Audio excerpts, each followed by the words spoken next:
नमस्कार। जी 24 तासच्या सुरमई दिवाळीत आपलं स्वागत। जमाना बदल गया है, खरंही आणि खोटंही आहे। म्हणजे बघा, पूर्वी लोक वाड्या वस्त्यांवर राहायचे, आता हाऊसिंग कॉम्प्लेक्समध्ये राहतात। गल्ल्या होत्या, त्याचे रस्ते झाले, आणि जे रस्ते होते त्याचे हमरस्ते, आणि हमरस्त्यांचे पुढे एक्सप्रेसवे झाले। छोट्या दुकानातून वस्तू घेतल्या जायच्या, तिथे मोठे मोठे शॉपिंग कॉम्प्लेक्स आले, आणि सिंगल स्क्रीनच्या ऐवजी मल्टीप्लेक्स आले। पत्राच्या ऐवजी व्हॉट्सॲप आलं, आणि मामाच्या गावाऐवजी रिसॉर्ट आलं। मला यादी पुष्कळ वाढवता येईल, मुद्दा तो नाही आहे। मुद्दा असा आहे की ह्या प्रत्येक वेळेला चांगलं काय आणि वाईट कायची चर्चा झाली, तोही मुद्दा नाही आहे। चांगलं काय आणि वाईट काय यापेक्षा प्रत्येक पिढीनं आपापलं जीवन, आपापलं तंत्रज्ञान, आपापलं संगीत, आपापलं भावविश्व जपलं, अगदी समरसून। आजच्या पिढीतही तेच नेमकं होतं आहे। आजच्या या व्हॉट्सअपच्या टेक्नॉलॉजीच्या जमान्यात त्या पिढीची स्वतःची अशी एक लय आहे, त्या लयीचं एक संगीत आहे, त्या संगीताला एक आवाज आहे, आणि आजचा एन्थुझियास्टिक अँड डॅशिंग आवाज आहे शाल्मली खोलगुडेचा। येस, आज या दिवाळीच्या दिवशी आपण मनमुराद गप्पा मारणार आहोत, ऐकणार आहोत शाल्मली खोलगुडेला। शाल्मली, सुरमई दिवाळीत तुझं स्वागत। Thank you very much. सुरुवातच करूया ज्या गाण्यामुळे बॉलिवूडमध्ये तुला प्रचंड प्रसिद्धी मिळाली, त्या परेशान परेशानमुळे। नए नए नैना मेरे ढूंढे हैं, दर बदर क्यों तुझे, नए नए मंजर ये तकते हैं, इस कदर क्यों मुझे, जरा जरा फूलों पे झड़ने लगा दिल मेरा, जरा जरा कांटों से लगने लगा दिल मेरा,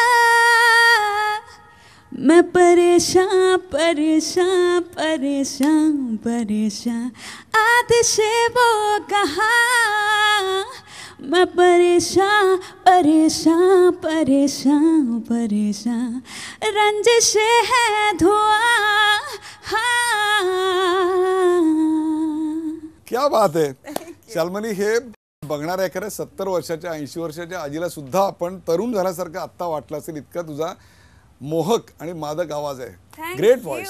थँक्यू सो मच। मला कल्पना आहे की तुझ्या खरं तर गायकी तुला घराण्यातनं मिळाली।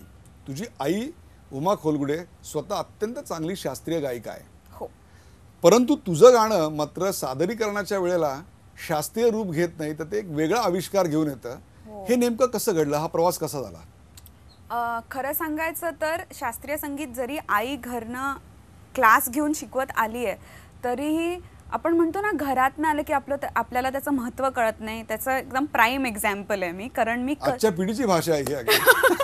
आणि आय कन्फेस, मी खरंच सिरियसली घेतलं नाही, जरी आई क्लास घ्यायची घरी तरी, पण आईने मला कंपल्सरी केलं ते की मंगळवार आणि गुरुवार 1 तास बसायचंच, तुला पाहिजे त्या बॅचमध्ये बस, आणि सारेगमा पधनिसा 3 ताल करायचा, आणि जे काय राग शिकवते ते काय, जे काय 2-3 गोष्टी कानावर पडतात, यमन बिमन पासून नेहमीपणाची सुरुवात नाही, होते। भूप पासून। यमन तरी बुक सेकंड बुक मध्ये येतं यमन। तर आधीपासून आईने कंपल्सरी केलेलं, पण माझा भाऊ माझ्याहून 8 वर्षांनी मोठा आहे, आणि त्याला कधी कंपल्सरी काही केलं गेलं नाही। त्याची दादागिरी होती?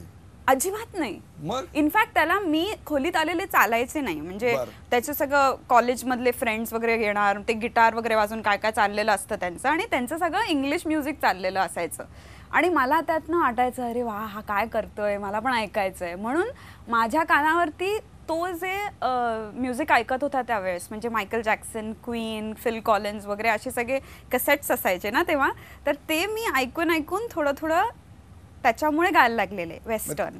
म्हणजे एक प्रकारे त्याचं काय, ज्याला आपण म्हणू की त्याचं अनुकरण करायला लागलीस, की जे होतंय तसंच आपण गायचं।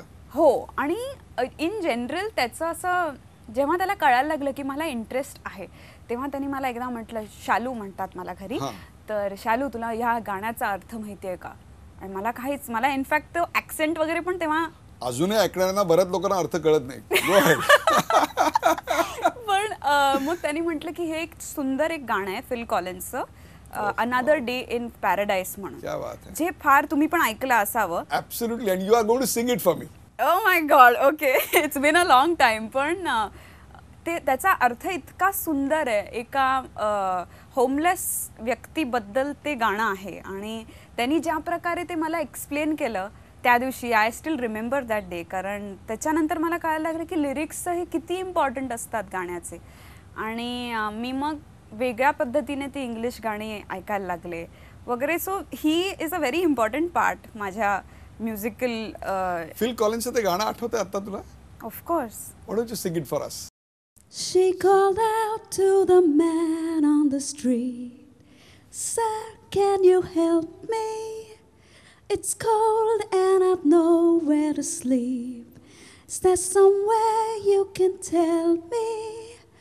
Oh, think twice. It's just another day for you and me in paradise. Oh, think twice.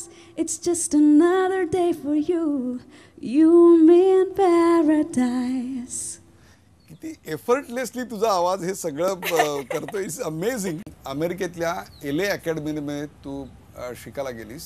हो. आणि त्याचे 2 प्रश्न त्याच्यावर माझ्या मनात येतात की पहिली गोष्ट why America and why LA? Actually मी खूप कॉलेजेसना अप्लाय केलेलं अमेरिकेत. अमेरिका कारण ॲक्च्युली मला UK जायची खूप इच्छा होती, कारण कंटेम्पररी म्युझिक शिकायला UK जास्त. म्हणून तुम्ही हा प्रश्न विचारला की normally would have chosen UK.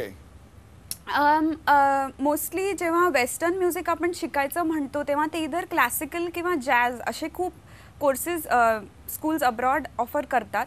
पण मला कंटेम्पररी म्युझिक म्हणजे आपलं R&B, hip hop, soul, blues, jazz असे सगळे जॉनरस जे आहेत ते शिकायचे होते. तर त्यातल्या त्यात मग खूप ती नॅरो डाऊन होते लिस्ट ऑफ स्कूल्स. तर त्यातलं एक LA म्युझिक अकॅडमी होतं. मी बर्कलीला पण अप्लाय करायचं म्हणत होते, पण दॅट इज टू एक्सपेन्सिव्ह. अजूनही मला वाटतं की सिलिकॉन व्हॅली. करेक्ट. तर ते खूपच एक्सपेन्सिव्ह अफेअर होतं. म्हणून मी जे कॉलेजेस ऑनलाईन डेमो पाठवून तुम्ही ऑडिशन करू शकता हे पण मी थोडं नॅरो डाऊन करून लिस्ट बनवलेली. त्यातलं एक LA म्युझिक अकॅडमी होती ज्याला मी ऑडिशन मटेरियल म्हणून 2 इंग्लिश गाणी रेकॉर्ड करून त्यांना पाठवलेली. आणि तिकडनं माझ्या लाईफने काय वेगळाच टर्न घेतला. काय दिलं LA अकॅडमी? मी how was a life there? LAची life. Yeah, how was a life as a student in America? I never ended up going to America. मी कधी गेलेच नाही. इथेच बसून केलं? इथे बसून मी ती असा कॅमेरा लावला, स्टुडिओ बुक केला आणि ऑडिओ रेकॉर्ड केला. माझा एक छान मस्त मित्र आहे नायजेल राजारत्नम, जो कीबोर्ड वाजवतो, सॅक्सोफोन, हजारो इन्स्ट्रुमेंट्स वाजवतो तो. आणि मी असा कॅमेरा लावून तो डेमो मटेरियल रेकॉर्ड केलं आणि LA म्युझिक अकॅडमीला पाठवलं. आणि त्यांच्याकडनं उत्तर पण आलं की you have been admitted to the college, congratulation वगैरे. पण त्याच्यामध्ये मी तो सेम डेमो अमित त्रिवेदीला पाठवला, कारण he was looking for a fresh voice त्यावेळेस. तर माझ्याकडे दुसरी काही गाणी नव्हती रेकॉर्ड केलेली, चांगल्या स्टुडिओमध्ये जाऊन रेकॉर्ड केलेली. आणि मी त्याआधी हिंदी पण काहीच म्हणायचे नाही. म्हणजे माझ्या कॉलेजच्या मित्रमंडळींना जर तुम्ही विचारलं की शाल्मलीनी काय म्हटलं कॉलेजमध्ये गाणं, तर त्यांनी नुसतं इंग्लिशच ऐकलंय माझ्याकडनं. तर मी एनिवे अमित त्रिवेदीला 2 इंग्लिश गाणी म्हटलेली पाठवली आणि त्यांना मग आवडलं आणि त्यांनी बोलवलं आणि परेशान रेकॉर्ड झालं. त्याची पहिली प्रतिक्रिया होती तुझा आवाज ऐकल्यानंतर? ऍक्च्युली मला त्यांचा वर्बटेम आठवतंय. काय होती? अरे छोरी कहाँ पे चिपके बैठी थी इतनी देर, असं म्हणाले ते. आणि मी एकदम अशी. शाल्मली, हे कशामुळे असेल माहितीये? कुठल्याही गायकाचा किंवा गायिकेचा जो आवाज असतो ना, ते त्याचं सर्वात मोठं भांडवल किंवा शस्त्र किंवा वैभव असतं. तुझ्या आवाजामध्ये जी एक फिरक आहे, अनेक ठिकाणी तुझा आवाज असा फरकन जातो आणि फरकत खाली येऊ शकतो. हे जे सगळं आहे ना, हे कुठून आलं आणि याची एक झलक आम्हाला ऐकायची. कुठून आला ते काहीच मला सांगता येणार नाही. पण ह्याचा रियाज पण नाही केला? Oh my God, what is that? अभ्यासही केला नाही, रियाज कुठून करणार?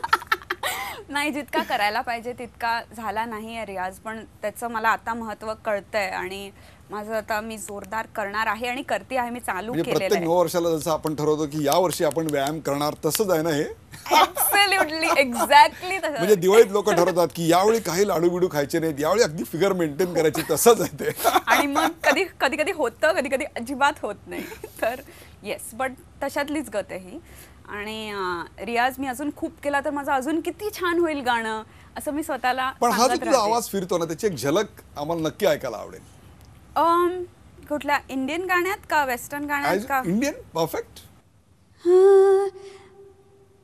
मेहंदीने हो शकुनाच्या मेहंदीने फुलले रे क्षण माझे फुलले रे क्षण माझे फुलले रे झुळूक वाऱ्याची आली रे लेऊन कोवळी सोन फुले साजण स्पर्शाची जाणीव होऊन भाळले मन खुळे झुळूक वाऱ्याची आली रे लेऊन कोवळी सोन फुले साजण स्पर्शाची जाणीव होऊन भाळले मन खुळे या वेळाचे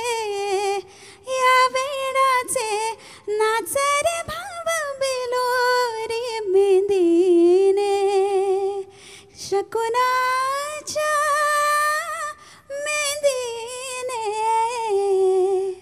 फुलले रे क्षण माझे फुलले क्या बात आहे. शब्द तेच, भावना तीच, फक्त सादरीकरणाची पद्धत वेगळी. वाटली तुम्हाला वेगळी? 100% वाटली, कारण ओरिजिनल गाणं सुद्धा मी ऐकलेलं आहे. सवाल हाच तर आहे की सादरीकरणाची ही वेगळी पद्धत आणि शास्त्रीय संगीत घरी गायलेलं जात असताना सुद्धा त्याचं फारसं सिरियसली न घेतलेलं शिक्षण, या पार्श्वभूमीवर एक मुलगी संगीतामध्ये करिअर करायचं ठरवते. How did this happen? खरं सांगायचं तर, आणि without sounding boastful, I am going to really try. Obviously you are going to say that. पण मला ना 4 गोष्टीत खूप इंटरेस्ट होता आधीपासनं. आर्ट, पेंटिंग, डान्स, मी कथ्थक अजूनही शिकते, ॲक्टिंग, पण स्टेज ॲक्टिंग, थिएटर ॲक्टिंग, आणि सिंगिंग. काय सोडलंय आणखीन या व्यतिरिक्त? आय होप सोडलं असावं ते, म्हणजे तेही पकडता येईल. Y competition in every field? नाही, पण फॉर अ लॉंग टाइम माझ्या आईवडिलांना पण प्रश्न पडलेला की ही काय करणार आहे नेमकी मुलगी, अभ्यासात तरी काय, डॉक्टर इंजिनियर तर लेट इट बी, नाहीच होणार, पण ह्याच्यात इंटरेस्ट आहे, पण त्यातनं काय निवडेल.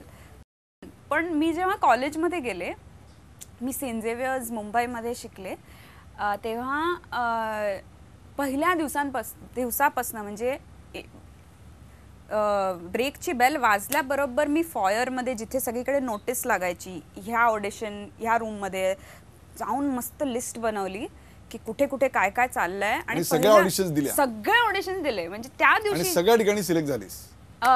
3 पैकी 2 ठिकाणी मी सिलेक्ट झाले. So there was someone who was beating you. Okay, good. That's always good.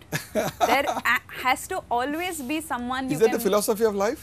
Absolutely should have that philosophy of life. कारण Great.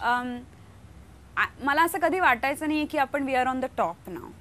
That is scary to be right at the top. इतक्या लहान वयात इतकं सगळं यश मिळाल्यानंतर, खरं तर हा नंतर प्रश्न मी विचारणार होतो, परंतु आता विषय निघाला म्हणून विचारतो. पाय जमिनीवर राहण्याकरता शाल्मली काय करते? Keep looking up, I think.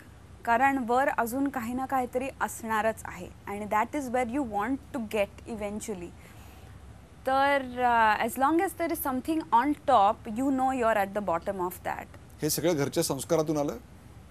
I am sure आलंय, कारण आई बाबा are just the world's most brilliant parents, खरंच, इन एव्हरी वे. म्हणजे तुम्ही काय, best critic, yes, best people to tell you हे तू बरोबर केलं नाहीस, लुक इन टू इट, पण हे असंच कर तसंच कर, असं मला कधीही मला आठवत नाही आहे आईबाबांनी सांगितलेलं. I was always given a choice or told की बाबा तू हे केलंस, perhaps this was not the best thing to do. पण या म्हणजे I was always the decision maker, आणि मला I still love the fact की I make my own decisions. I might be guided, पण मला स्वतःला माझे डिसिजन्स घेता येतात. निर्णयाची जबाबदारी पण घेता. करेक्ट. कधी कधी छानपैकी बॅकफायर होतं सगळं. तर अशा 2 ठिकाणी ऑडिशनला सिलेक्ट झाल्यानंतर सेंट झेवियर्सनी पुढे काय दिलं? Saint Xavier's is the backbone, I would say, of opportunities माझ्यासाठी. कारण इतके फेस्टिवल्स आले त्या कॉलेजकडनं माझ्याकडे, ज्याच्या एव्हरी फेस्टिवलमध्ये मी पार्ट घेतला आणि एव्हरी टाईम मी इधर ग्रुप सिंगिंगमध्ये म्हणा किंवा बँड सिंगिंग किंवा solo singing, they are all very different kinds of performance. तर त्यातनं मला खूप वेगवेगळी गोष्टी शिकायला मिळाला ना. फॉर इन्स्टन्स सोलो सिंगिंग म्हणजे यू आर एव्हरीथिंग, राईट? म्हणजे तुम्ही जे गाताय ते is going to be marked on that. Group सिंगिंगमध्ये how much can you let the group shine and how much should you be in the front and how much you should hold back. कारण खूपदा मला असं दिसतं की people don't hold back, आणि holding back is a very important part of that show or of that performance. तर अशा खूप छोट्या छोट्या गोष्टी मला त्या वेगवेगळ्या kinds of singing which Saint Xavier's gave मी कडनं शिकायला मिळाल्या. मग पहिलं रेकॉर्डिंग कधी झालं आणि ते रेकॉर्डिंग मधलं ती जी ट्यून आहे ती मला ऐकायला निश्चित आवडेल, कारण ती ट्यून आज ओठांवर आहे आणि अजूनही सगळ्यांच्या कानात ती रुंजी घालते. रेड FM बजाते रहो. करेक्ट. मी तुम्हाला म्हटलं जसं की अमित त्रिवेदींनी बोलवलं, मी गायले, मग ते म्हणाले ओ छोरी तू कहाँ पे छिपके बैठी थी वगैरे. तो सगळा डायलॉग झाल्यानंतर ते म्हणाले अच्छा एक कल आ सकेगी. मी म्हटलं हाँ सर मैं तो अभी कुछ करती नहीं हूँ, मेरा TY का खत्म हो गया है, अभी एग्जाम छुट्टी चल रही है. चालूच होतं का? जस्ट संपलेलं, एक्झाम्स जस्ट संपलेल्या आणि आता काय करायचंय, लाईफ का क्या करना है असा क्वेश्चन मार्क होता. फंडामेंटल क्वेश्चन था. एकदम कैंटीन में बैठ के सॉल्व करने लायक था. तर हाँ मैं आऊंगी म्हणून मी नेक्स्ट दिवशी पोचले. मला वाटलं ते परेशा त्यांनी म्हणून दाखवलेलं तेच गाणं असेल असं वाटलं. अच्छा तो जरूर क्या गाणे का ये है बजाते रहो बजाते रहो बजाते रहो बजाते रहो, ऐसे गाना है. म्हटलं अरे ये तो अपने फील वाला गाना आहे. आपलं वेस्टर्न थोडंसं आहे ना त्याच्यात, ते फुल याची फुल झलक तू आता दाखव. ओके. तर आधी तर ते 2 व्हर्जन्स आहेत त्या गाण्याचे. पहिलं जे आहे ते लाभ झांजुआ जे गातात ते अगदी इंडियन फोक इश व्हॉइसमध्ये. मग त्यांना मी बजाते रहोचं एक व्हर्जन केल्यानंतर ते म्हणाले अच्छा वो तेरे स्टाईल में थोडा ये 93.5 रेड FM बजाते रहो 93.5 रेड FM बजाते रहो असं नाही आहे, पण मी आता असं केलं. कारण you for it so correctly. मी बोलायच्या आधी करेक्ट. कारण काय माहितीये ते वेगवेगळ्या टेक्स मध्ये केलंय. कारण बजाते रहो मध्येच येतं, मग आपण मग मध्ये गातोय, मग ते पण येतं. तर एका ह्याच्यामध्ये on a very serious note की एक इंडियन पद्धतीचं गाणं असतं आणि एक वेस्टर्न पद्धतीचं गाणं असतं आणि you are singing both of them. मला या दोन्हीची झलक तुझ्या स्वरामध्ये ऐकायची आहे. एखादं टिपिकल वेस्टर्न गाणं आणि त्यानंतर लगेच त्याच्या लगोलग तसंच एखादं इंडियन गाणं, आणि या दोन्हीमध्ये तुझा आवाज जो फिरतो ना तो आपल्याला ऐकायचा आहे. ॲट लास्ट म्हणून एक ऑलमोस्ट स्टँडर्ड असल्यासारखं गाणं आहे. आणि मग मी दुसरं गाणं जे म्हणते ते बारटेंडर म्हणून एक बँड आहे ज्याच्याबरोबर मी गाते. त्यात मी जुनी हिंदी गाणी पण त्याला थोडं न्यू एज स्टाईलमध्ये अरेंजमेंट, म्युझिकल अरेंजमेंट त्याची न्यू एज आहे, पण तरी ते इंडियन स्टाईलमध्येच आम्ही गातो. ओह wonderful. At last, my love has come along. My lonely days are over, and life is like a song. Ooh, yeah. At last, oh, the skies above are blue, and my heart is wrapped up in clover. The night I looked at you, oh, yeah. Okay. जा जा जा जा बेवफा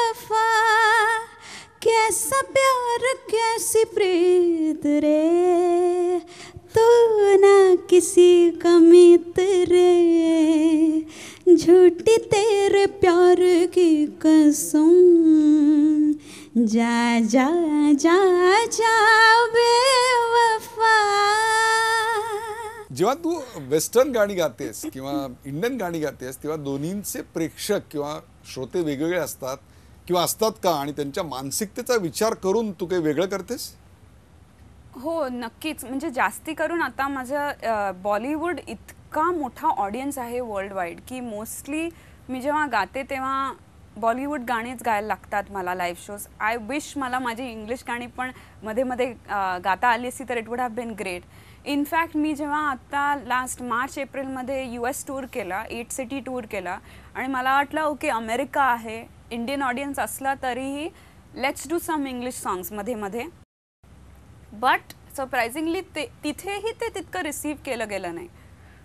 may be because त्यांना जास्ती Indian वाटतं okay being abroad, or because त्यांनी ते ऑलरेडी बघितलं असावं from foreign artist, so they are craving for Indianness from us. तर येस कधी कधी कुठल्या कुठल्या व्हेन्यूजमध्ये like a Blue Frog in मुंबईमध्ये जो व्हेन्यू आहे जिथे खूप वेगवेगळ्या open minded audience who comes just for the music असे आले की मग तुम्ही वेगवेगळ्या प्रकारचं म्युझिक गाऊ शकता त्यांच्यासमोर. सो पहिला बॉलिवूडचा ब्रेक ज्याला म्हणू की where she arrives and she conquered असं झालं ते म्हणजे बलम पिचकारी.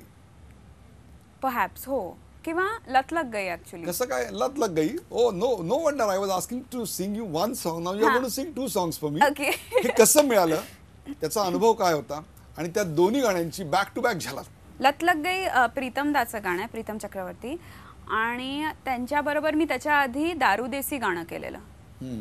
तर टू टेल यू ऑनेस्टली त्यावेळेस जेव्हा मी दारू देसी रेकॉर्ड करायला गेलेले तेव्हा मला प्रीतम कसे दिसतात हेही माहिती नव्हतं. म्हणजे मी इतकं कम्प्लिटली नो क्लीन स्लेट, म्हणजे मी असं हो नाव माहिती असतं यू नो, प्रीतम प्रीतम ये फिल्म का म्युझिक, वो फिल्म का म्युझिक प्रीतम ने किया. तर I knew that it's something I have to do the job well, आणि if I get this it will be good for me. पण I am a little like ignorant, I have been in the past. पण मला माहिती नव्हतं. मी जेव्हा गेले स्टुडिओमध्ये तेव्हा जो रेकॉर्ड करत होता ते गाणं मला वाटलं तोच प्रीतम आहे.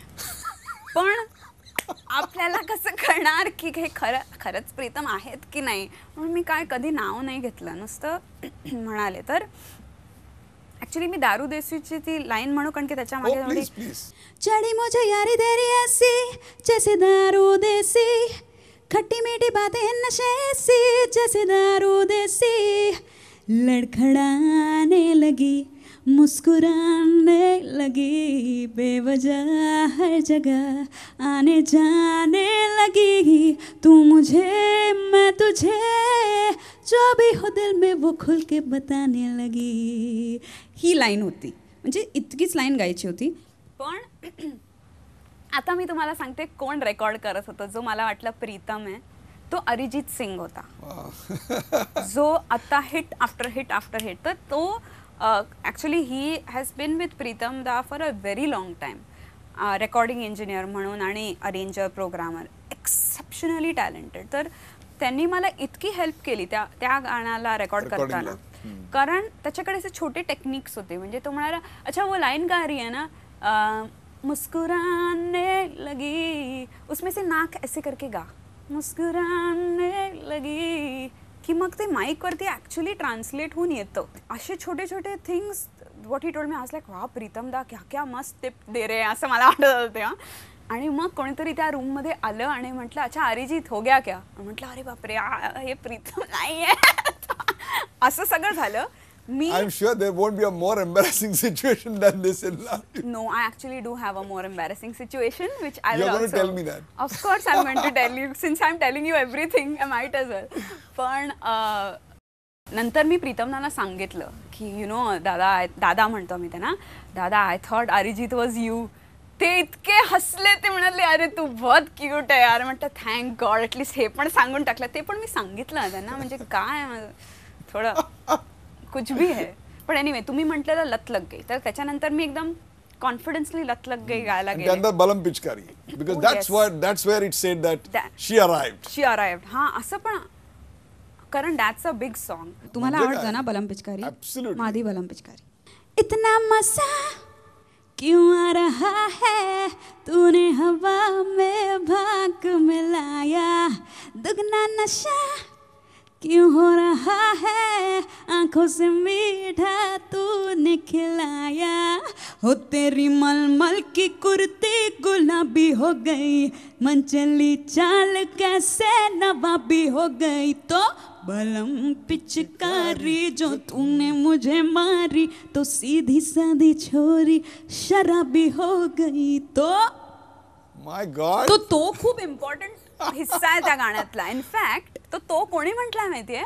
अरिजितनी म्हटलाय तो. स्वतःने म्हटलेलं आहे. क्या हो, बात कारण आहे. तो स्टुडिओमध्ये इतका असायचा की तो असं मध्ये मध्ये काहीतरी आपलं घालायचं एक टाकायचा गाणं, प्रयत्न करायचा. आणि त्यात तो तुम्ही आता घरी जाऊन परत ऐका ते गाणं, आणि त्या तो मुळे किती गाण्यात मजा येते बघा. तर तो काढून ऐका आणि वाटतं अरे कुछ तो मिसिंग आहे. तर मी माझ्या शोजमध्ये जेव्हा जेव्हा गाते ना, मी माझी लाईन विसरेन पण तो विसरत नाही. On a very serious note, अनेकदा तू क्लबमध्ये आणि बारमध्ये, रेस्टॉरंट्समध्ये पण गाणं गायलीस. येस. हे गरज म्हणून की गाण्याची आवड म्हणून? मी म्हटलं तसं TY संपल्यानंतर माझ्याकडे काही करायला नव्हतं, म्हणजे क्वेश्चन मार्क होता. तेव्हा गरज म्हणून काहीतरी करायला पाहिजे, गाणंच करायचं आहे. तर आउट ऑफ द ब्लू म्हणून एक पवईला रेस्टॉरंट आहे, तिथे मी फ्रायडे सॅटर्डे संडे 3-3 तास रात्री खायचे, which is a very challenging thing to do. काय लोकांची प्रतिक्रिया असायची? आवडायचं लोकांना. म्हणजे आधी बिगिनिंग ऑफ द नाईट 8 o'clockला आम्ही चालू करायचो, तेव्हा 2-3 लोकं असायची, आणि ऑन रिक्वेस्ट आम्ही गाणी म्हणायचो. स्ट्रिक्टली ओनली इंग्लिश गाणी म्हणायची, असं होतं तिथे. तर पण लोकांना एखादं गाणं माहित नसेल तर काय करायचं मग? मग अरे वा, छान प्रश्न आहे तुमचा. हे मी सगळं. चांगलेच प्रश्न विचारतोय. पण ओके, आता हे गाणं माहिती नसेल, अनदर डे इन पॅराडाईज गाणं माहिती नसेल, ओके, तर म्हणायचं oh that's a lovely song, but we have a song just like that and just as sweet which we would like to do for you today, असं खरं म्हणून. सांगू, मला जेव्हा लोक गायला सांगतात ना, तेव्हा मी एक्झॅक्टली हेच सांगतो, ब्युटिफुल सॉन्ग, पण ह्याच्यापेक्षा मला गद्य चांगलं येतं. ते करून दाखवतो तुमच्यासाठी तितक्याच प्रेमाने, असं सगळं करून त्याला असं, म्हणजे as long as they are You smiling know and how happy. to catch the nerve of the audience. That's it. You are a आणि- true stage performer. करना ही पडता है ना, क्या बात आहे. कल को आके वही करने का है.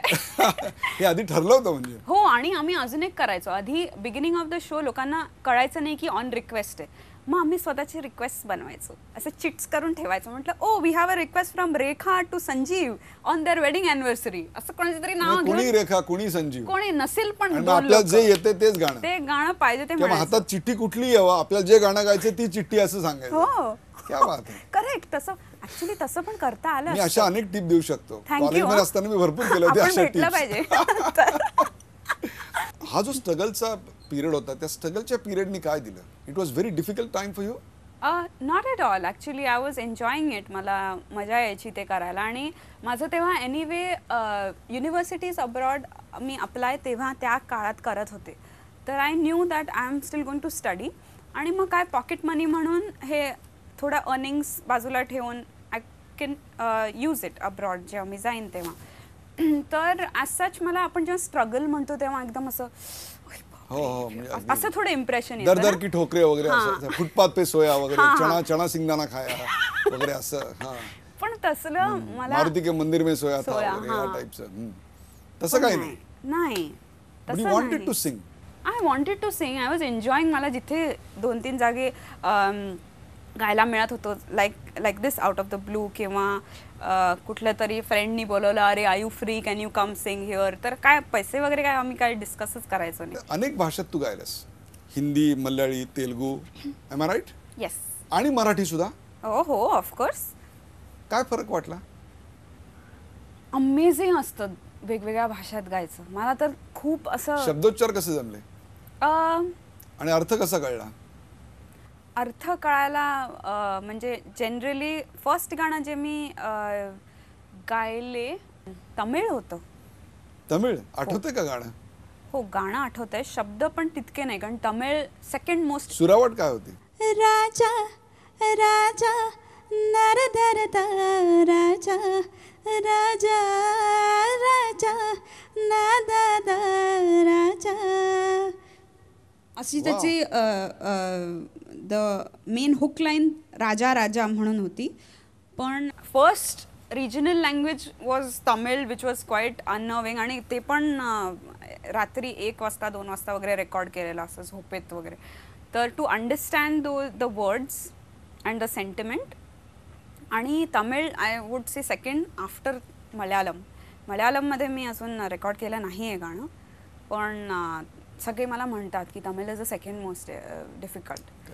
पण मला जनरली खूप आवडतं भाषा शिकायला, डिक्शन शिकायला, इंटोनेशन शिकायला. आणि songs are the best way I think to learn a language. तर एखाद्या देशातल्या तरुणांच्या ओठावर कुठलं गाणं आहे ते सांगा, त्यावरून त्या देशाचा इतिहास, वर्तमान आणि भविष्य कळले सांगतात. हे अगदी खरं आहे. आणि आजच्या पिढीचं गाणं जे काय असेल ते तुझ्या ओठातून आता बाहेर येत आहे. सवाल असा आहे की ही सगळी जुनी गाणी नव्या ढंगात तू सादर करतेस, बरोबर? तशीच तू अलीकडच्या काही मराठी चित्रपटांसाठी सुद्धा तुझी स्वतःची अशी गाणी सादर केलेली आहेस. येस. कुठलं गाणं? अतुल कुलकर्णीच्या एका पिक्चर मध्ये आहे. वावच आहेत ते. He is one of close friend. Oh yeah. म्हटलं yeah we have done theatres simultaneously म्हणून म्हणतो. वाव. हॅपी जर्नी मधला 2 गाणी मी म्हटली आहेत ज्याच्यात अतुल कुलकर्णी आहेत. आणि सचिन कुंडलकर जे दिग्दर्शक आहेत त्यांच्याबरोबरचं माझं सेकंड ही फिल्म आहे. कारण अय्या पण त्यांनीच डायरेक्ट केलेली आणि त्यात अगबाई हे गाणं मी म्हटलेलं, ज्याच्यावरनं मला मोस्ट एम्बॅरेसिंग मोमेंट ॲक्च्युली आठवतोय. रात्री 3 वाजता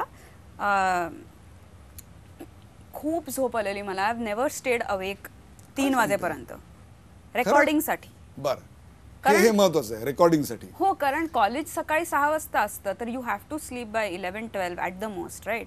त्या दिवशी स्पेशली मला खूप झोप येत होती आणि खूप वेळ वेटिंग करना है डब म्हणून वेटिंग चाललेलं. आणि मी खूपच झोपेला आलेले.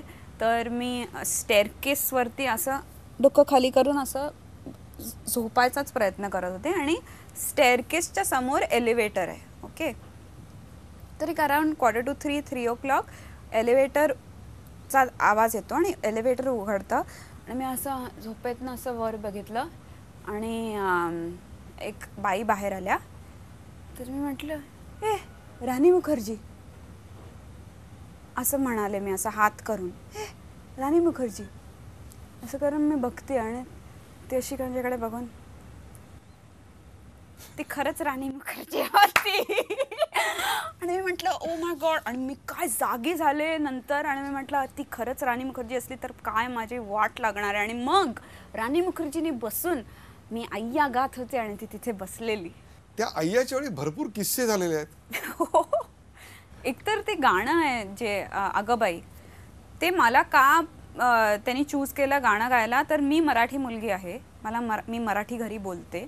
म्हणजे मला मराठी ॲक्सेंटमध्ये हिंदी गाणं गायला दिलं तर ते मी सहजपणे करीन असं त्यांना वाटलं. मला वाटलं अरे दिस विल बी इझी. तर शब्द असे आहेत त्याचे, बिरह सौदाई बनके शहनाई कानों में ठुमरी छेड जाए रे.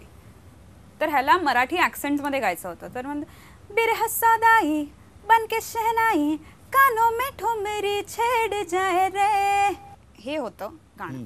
आणि एव्हरी टाइम मी तो टेक केला तेव्हा ते म्हणाले की अजून मराठी करायला, अजून मराठी कर. तर त्याला काय हवं होतं, तर बिरह सौदाई बनके शहनाई कानों में ठुमरी छेड़ जाए रे, कानों में ठुमरी छेड़ जाए रे, तन की दीवानी मन की न मानी, मन भोला तन बेईमान है रे, मन भोला तन बेईमान म्हटलेलं हवं होतं. वाह. म्हटलं अरे हा ये तो आ जाएगा. पण ऍक्च्युली ते कठीण आहे माहितीये. ते विचार करून गाणं अजून मराठी कर असं करत करत मग त्याने ओके. त्यातनं ते अय्या प्रकरण पुढे झालं. What is that? ते ऍक्च्युली तो पार्ट मी नाही गायले, मोनाली ठाकूरने म्हटलंय अय्या अय्या अय्या म्हणून. I actually got a nice narrow escape from there. Fresh गाणं ऐकायचंय. Yes yes yes yes. तर Sachin Kundalkar is the same director, ज्यांचे ब्रीफ इज व्हेरी ऑड. म्हणजे मला आठवतंय कारण त्याचा जे म्युझिक डायरेक्टर आहे करण कुलकर्णी, त्याला ब्रीफ मिळालेली की तू बाहेर वॉकसाठी गेलायस, वॉकहून आल्यानंतर तुला KFC दिसतो, तो KFCचा बर्गर खाल्ल्यानंतर जो क्रंच मिळतो, तसं क्रंची गाणं पाहिजे मला माझ्या फिल्ममध्ये. क्रंची गाण्यासाठीचं जे ब्रीफिंग आहे ना ते अफलातून आहे. भाऊराया उंचावर घेऊया फुल स्विंग, पंखावीण उडण्याची चढू दे रे झिंग. Fresh da-da-da-da-da-da-da, hey fresh da-da-da-da-da-dan dan, जसा सोसाट्याचा वारा शिरे अबपपनात आणि एक कोड धून वाजे आपल्या मनात, तशी खोकावत रोरावत मी आले खुशाल. फ्रेश माझी गाणी आणि फ्रेश माझी चाल, fresh da-da-da-da-da-da-dan, hey fresh da-da-da-da-da-dan dan. You learn acting. या पण मग त्याच्यात करिअर करावं असं नाही वाटलं?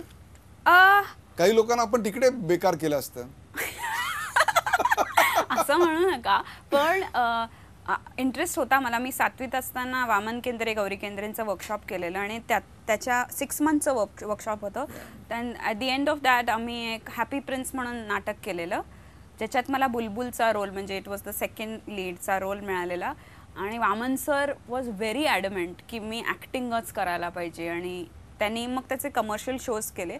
पण त्यावेळेस मी त्या एका वयात होते जिथे मला असं वाटलं खूप प्रेशर कोणीतरी, I would get a lot under pressure. Just in general माझं जेव्हा तुम्ही कॉम्पिटिशन पण म्हणता ना, त्या मला खूप प्रेशर वाटतं. तर मग इतरांना काय वाटत असेल? I don't know. पण त्याच्यामुळे मग मी ते नाटक करणं तेव्हा सोडलं. पण त्याच्यानंतर मग 10वी 12वी झाल्यानंतर मी एका फिल्ममध्ये साठी एक ऑडिशन दिलेली, तू माझा जीव, जो ईस्ट इंडियन मराठी फिल्म आहे. इट इज नॉट मराठी, पण ईस्ट इंडियन जी लँग्वेज असते त्या लँग्वेजची फर्स्ट फिल्म होती ती केली. So I have had my little sprouts of acting. गाताना चेहऱ्यावर तुझ्या भाव उमटतात. हो, त्या गाण्याचे भाव जे आहेत ना, माईक समोर असतो, डोळे बंद असतात, कधी उघडले जातात, परंतु चेहरा बरंच काही बोलून जातो. हे कुठून आलं? फार माझे भन्नाट एक्सप्रेशन्स होतात, पण मी कधी कधी तर डायरेक्टर्सना सांगते तुम्ही त्या बाजूला बघा वगैरे. आता मला दुसरीकडे बघताना नाही ना, म्हणून मी म्हणतो. पण आय थिंक स्पेशली प्लेबॅकसाठी तुम्ही जे एक्सप्रेस करता ते तुम्हाला डबली एक्सप्रेस करायला लागतं, कारण मग ते कुठेतरी गाण्यात ट्रान्सलेट होतं. म्हणून I think in some way the acting थोडासा केल्यामुळे स्टेज ऍक्टिंगचा एक किडा आहे. तर असं आपल्या आत्ताच्या भाषेत म्हणायचं झालं तर ऍक्टिंगचा एक किडा आहे. हो. आणि स्पेशली सचिन जिगर जे आहेत म्युझिक डायरेक्टर्स, ते मला म्हणतात वो तेरे नौटंकी स्टाईल में कर दे वगैरे. तर ते जे शुद्ध देसी रोमॅन्स गाणं आहे त्याच्यात शुद्ध देसी देसी देसी रोमॅन्स कमी नाही हाय रे असं सगळं आहे. तर ते मी ते कमी नाही हाय वगैरे असं कर. याची हे एकदा होऊन जाऊन दे. शुद्ध देसी देसी देसी रोमांस कमी नाही हाय रे क्रेसी क्रेसी वैसी रोमांस शर्म नाही रे. खलास. आणि त्यांनी म्हटलं की ये शमशाद बेगम के स्टाईल में गाणे का है वगैरे. म्हटलं अच्छा. पण मी बारटेंडरमध्ये मी म्हटलं तसं जो ग्रुप आहे आमचा, जे आम्ही ओल्ड गाणी म्हणतो, मी ती ह्या फॅशनमध्ये म्हणते. म्हणजे इवन आवर लाईव्ह शोज आम्ही ते खूप एनॅक्ट करून म्हणतो ती गाणी, विच इज वाय. पण तुला कधी टीकेला नाही सामोरं जावं लागलं? आम्ही ॲज परफॉर्मर्स बदललोय तसं ऑडियन्स पण बदलत गेलाय. आणि जो ऑडियन्स माझी गाणी ऐकतो किंवा मी म्हटलेलं परफॉर्मन्सेसला लोक येतात, ते दे लाईक दॅट. प्रत्येक पिढीचं संगीत घेऊन येते, हेच खरं आहे. करेक्ट. आणि ते तसं व्हायला पाहिजे. Evolution should happen. कुठलं जुनं मराठी गाणं गाताना नव्या पद्धतीनं अधिक आनंद मिळाला आणि लक्षात राहिलं, किंवा लोकांचा प्रचंड प्रतिसाद मिळाला, की हे गाणं जुनं पण आम्हाला आवडतं, परंतु नव्या सादरीकरणात तू जे करतेस तेही आवडतं? मी ऍक्च्युली जुनी मराठी गाणी असच नवीन हिंदी असतील सादरीकरण किंवा एक गाणं जे मी लाईव्ह म्हणते आणि रेकॉर्डेड पण आम्ही एक अमिताभ बच्चनच्या 70th बर्थडेसाठी त्यांच्यासाठी CD बनवलेली B70 म्हणून. मायकी मक्लिअरी जे म्युझिक कंपोजर प्रोड्युसर आहेत त्यांनी केलं आहे ती पूर्ण अरेंज. त्याच्यात कभी कभी मेरे दिल में गाणं मी म्हटलं आहे. क्या बात है. तर इनफॅक्ट टिक्का तुम्ही म्हणालात तर माझी स्वतः आई म्हणाली मला घरी आल्यावरती, मी गाणं ऐकलं, मला आवडलं, पण थोडं मिमिक्री केल्यासारखं, म्हणजे मिमिक्री नाही सॉरी थोडं असं टॉन्टिंगली म्हटल्यासारखं मला वाटलं. ते म्हटलं okay that is your perception of the song, that's fine, पण that is the direction in which Mikey wanted to take the song also. पण येस मिळते तशी पण रिॲक्शन मिळते. तर मी तुम्हाला ते कसं म्हटलंय ते दाखवते.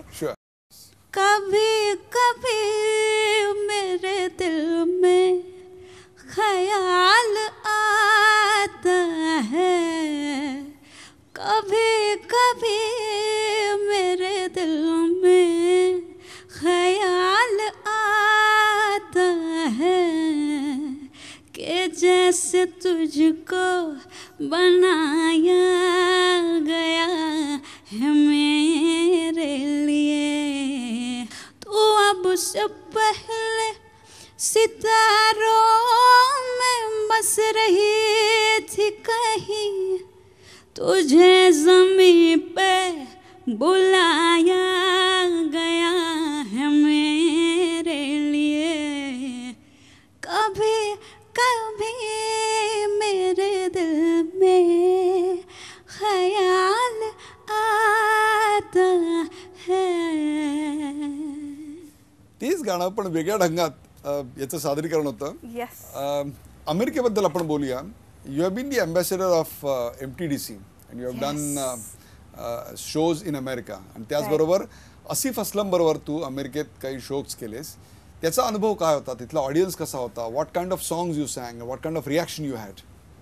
तर पहिलं म्हणायचं तर मी रिसेंटली तुम्ही म्हणालात तसं MTDCसाठी एक टाइम्स स्क्वेअरमध्ये शो केला, which was a big deal for me, कारण Times Square is like the most amazing platform for a performer to perform, कारण you will have people from all over the world. तुम्हाला कसं receive करतील, तुम्ही what kind of show should you be putting up was all a very big question mark for me. तर खूप मी त्याच्यासाठी prepare केलेलं. मी dancers बरोबर केला तो, आणि मला त्याच्यात खूप इंटरेस्ट आहे to sing, dance and act on stage.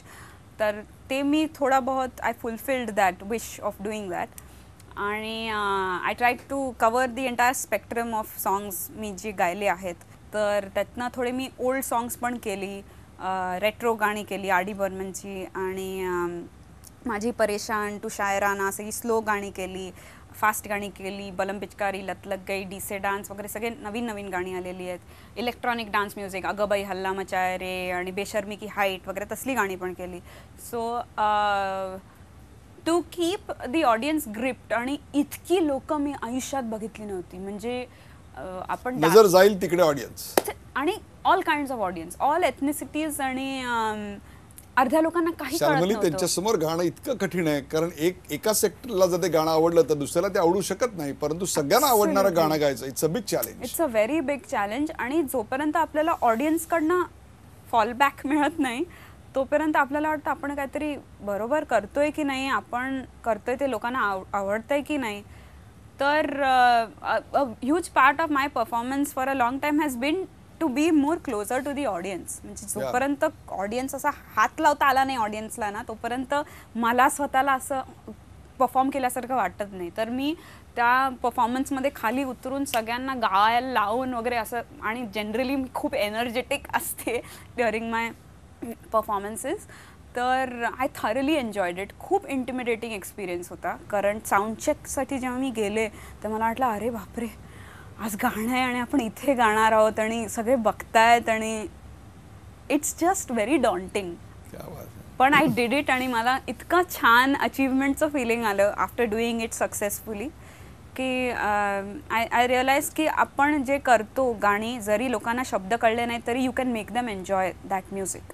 त्यांच्या हृदयापर्यंत ती गाणी निश्चित पोचतात. जी मी टूर केली आतिफ अस्लम बरोबर, which was again a huge deal for मी. माझ्या डोक्यात जी टूरची कल्पना आहे that is very clear, you know. मला एक प्रकारचा शो करायचा आहे इन विच मला सिंगिंग बरोबर डान्सिंग आणि ॲक्टिंग दोन्ही like a Broadway musical, that is my big dream. आणि ही टूर डिझाईन करताना मी आय डिसाइडेड आपल्याला जे पाहिजे एंड रिझल्ट तसं तर काही होणार नाही आहे, पण let's at least start moving in that direction. How focused and professional you are. Great. It's very important, otherwise the world will go by you and you will be right here. But so I had designed the entire show in such a way की ह्याच्यानंतर हे होईल, त्याच्यानंतर ते होईल, मग असं इथे reaction मिळेल कदाचित ऑडियन्सची, then you do this that, so it's sort of like a calculated show. We did the first show and I realized whatever I had in mind is not going to work for the next 8 shows. आणि I had to hold my head in my hand and think how I am going to salvage the situation. कारण आपल्या डोक्यात एक certain idea असते की I am going to do this. नाटक आपण start to finish करू शकतो no matter what happens with the audience, पण here when it's like an interactive show नाही जात आहेत पुढे. कधी कधी you get stuck and you think oh I had thought this would happen but it didn't. And the venues make a difference. आम्हाला pre show to not know किती मोठा venue असणार आहे, किती लोक असणार आहेत, प्रॉक्सिमिटी ऑफ ऑडियन्स किती असणार आहे, स्टेज किती मोठं असणार आहे, लाईट्स कसे असणार आहेत. Okay, all these things when they start falling in place you begin to think my show is not going to work in a venue like this. So then fortunately माझ्या टूरवरती मी एक शो डायरेक्टर म्हणून एक माणूस ठेवलेला. ही would come before every show and say, okay, this segment is out for this show, this is there, this will happen after this will happen like this, go do the show. Tomorrow when I get another tour, and which I really hope I do get another tour to do, I'll know exactly the questions to ask. And unless those questions are not answered... That's a true global player. That's a true I'm global player with a local big. content. I really want to go big. I want to... Jazz तुला खूप आवडतं आणि jazz has been your one of the passions. Yeah. Jazz ची एखादी झलक?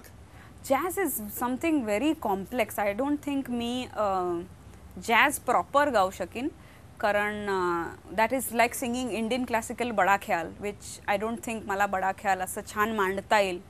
पण Amy Winehouse माझी फार my inspiration and everything that is musical to me is her.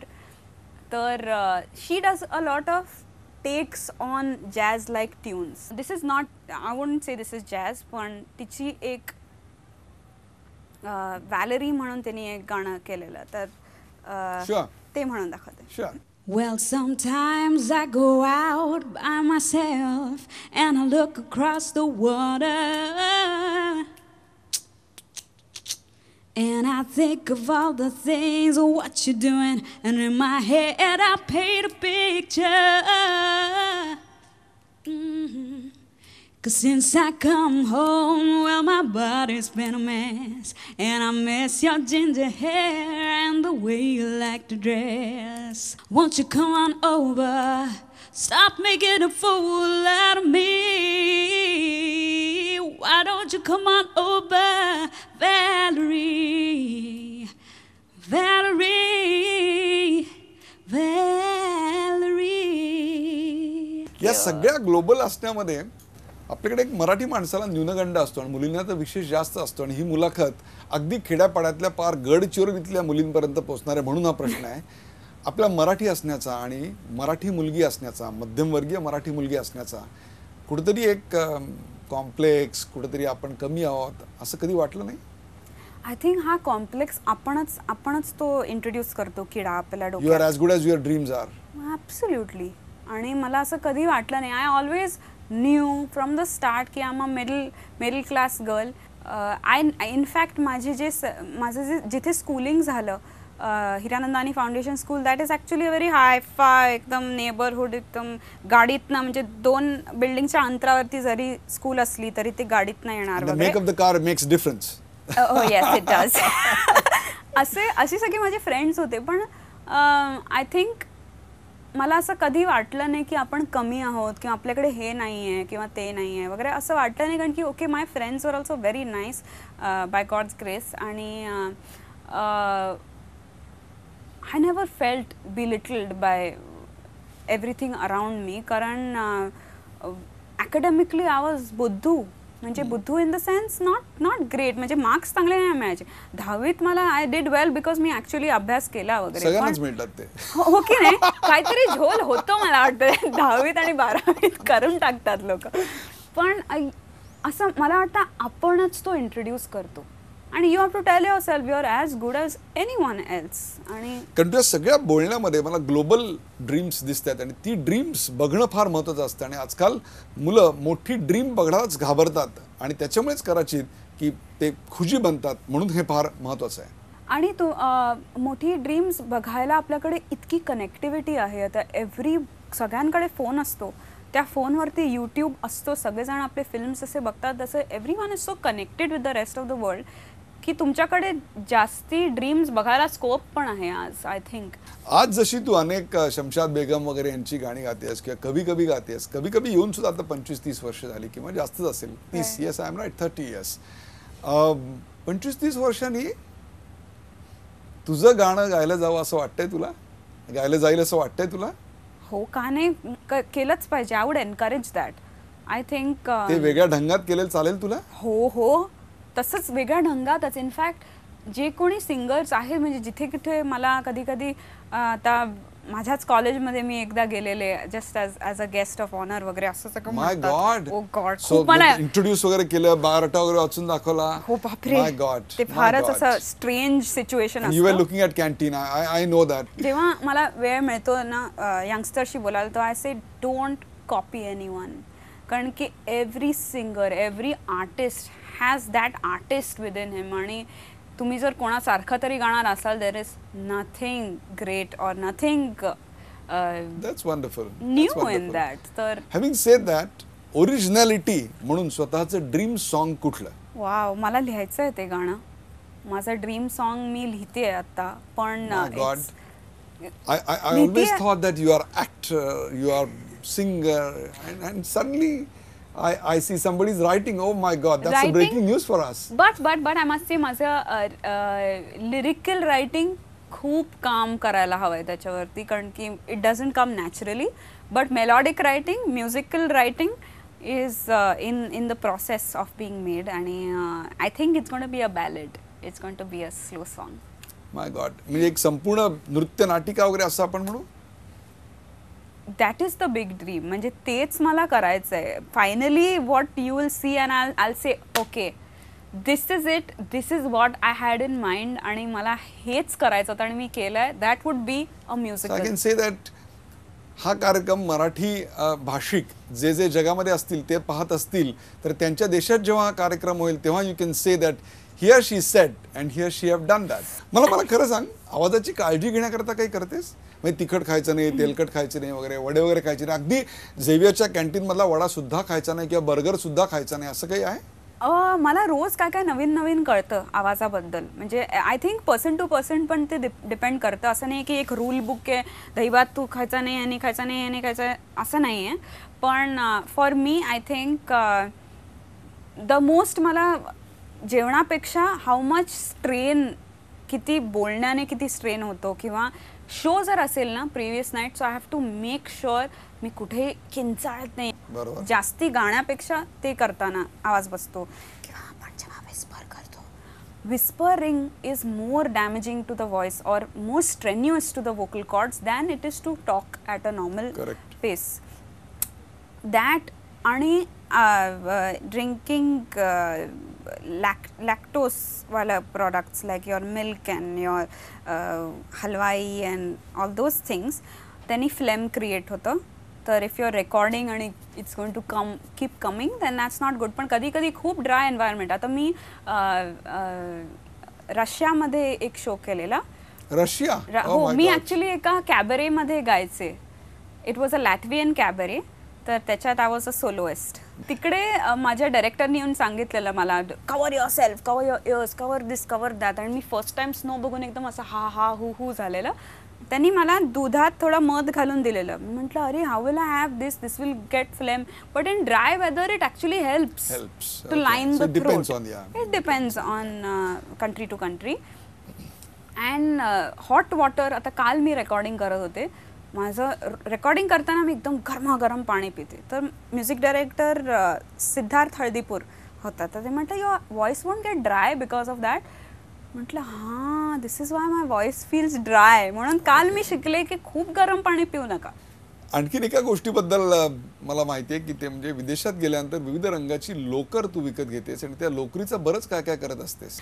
हो, तर मला निटिंग आणि क्रोशे करायला प्रचंड आवडतं. म्हणजे मी सकाळी उठल्यानंतर चहा पिता पिता ॲक्च्युली निटिंग करते. म्हणजे that is my allotted time. Can't imagine चहा पिता पिता निटिंग, क्या बात है. काय मजा येते मी तुम्हाला सांगू, कारण it is so relaxing. It's actually very meditative. कारण तुम्ही रेपिटेटिव्हली एक ॲक्शन करताय आणि त्यांनी काहीतरी क्रिएट करताय. So it's extremely meditative. Anything which is creative gets you into it. Absolutely does. मग ते ऍक्टिंग असेल, कथ्थक असेल, सिंगिंग असेल, पेंटिंग असेल. I know you do painting also. And so also लोकर. आणि व्हॉट इज ग्रेट इज की मला इतक्या देशांमध्ये आता ट्रॅव्हल करायला मिळतं. तर आय मेक शुअर की as soon as I land, मी माझ्या गुगल मॅप्समध्ये क्लोजेस्ट यार्न स्टोअर वगैरे करून, तर आय गो वॉकिंग आणि जस्ट ॲडव्हेंचर असतं थोडं, टू फाइंड अ प्लेस. आणि मग तिकडे काय काय वेगवेगळ्या प्रकारचं यान मिळतंय ते सगळं आणा. म्हणजे mostly it's not clothes and shoes, it's fully wool yarn. Amazing. घरी आल्यानंतर बॅग उघडल्यानंतर त्याच्यातनं काय खाली पडतं, तर वेगळ्या प्रकारची लोकर बाहेर पडते. आपण या मैफिलीच्या शेवटाकडे येतोय. I think it's been a fantastic discussion and conversation with you. अनेक भाषातली गाणी तू गायलेली आहेस. मराठी गायली आहेस, तेलुगू, तमिळ गायली आहेस, हिंदी गायलेली आहेस, इंग्लिश गायलेली आहेस. How would you like to end this discussion? मला एक बेंगॉली मी गाणं म्हणतेला फार आवडतं. My god. या. आणि ते मी अगदी मन लावून पाठ करून ठेवलंय ते. নরম নরম মেছেগুলো নাম না জানা পাহাড় ছিল আসলে যখন আষাঢ় হয়ে তুই প্রথম কদিন কাটার পরে এসব বোধার বাধাল শুরু আয়না তোকেই আদর করে ছুঁই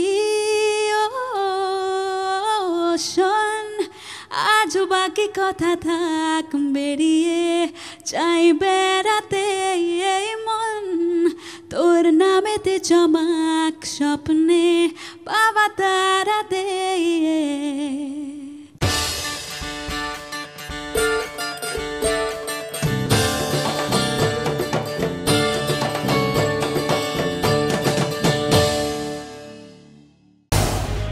झी 24 तास रहा एक पाऊल पुढे.